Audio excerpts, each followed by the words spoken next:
আসসালামু আলাইকুম।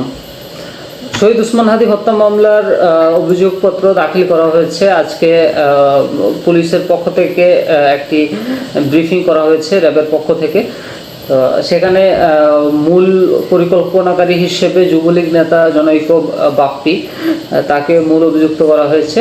বলা হচ্ছে যে এই হত্যাকাণ্ডটি একদমই সুপরিকল্পিত, 6 মাস ধরে এর পরিকল্পনা চলছিল। যাই হোক, সেই প্রসঙ্গে তো আপনারা সবাই জানেন।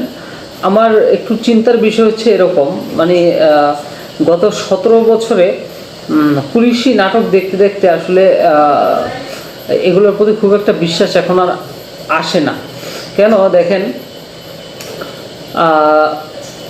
2006 থেকে 2005-এ 1 থেকে 5-এ যারা হিরো ছিল, 2006-এর পরে গিয়ে তারা দেখলাম যে তারা ভিলেন।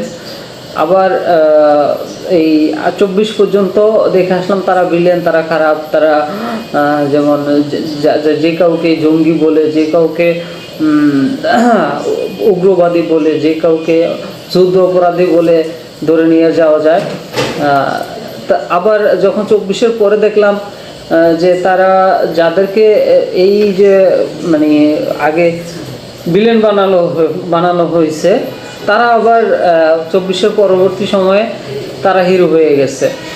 ইভেন 24-এর পরে তারাও হিরো হয়ে গেছে যারা সেই 71-75-এ যারা ছিল, মানে ঘাতক ছিল, যারা ভিলেন ছিল, তারাও 24-এর পরে এসে কি হয়ে গেল, হিরো হয়ে গেল।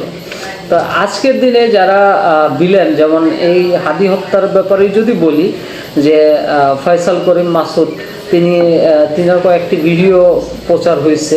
সেখানে বলা হয়েছে, সে দাবি করতেছে সে এই খুনের ব্যাপারে কিছুই জানে না। তো এই সরকার যদি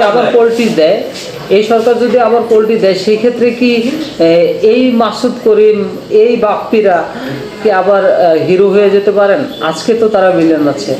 এই খেলা কতদিন চলবে বাংলাদেশে? আসলে এই খেলাটা কিন্তু সেই 71, 75, 91, কি বলে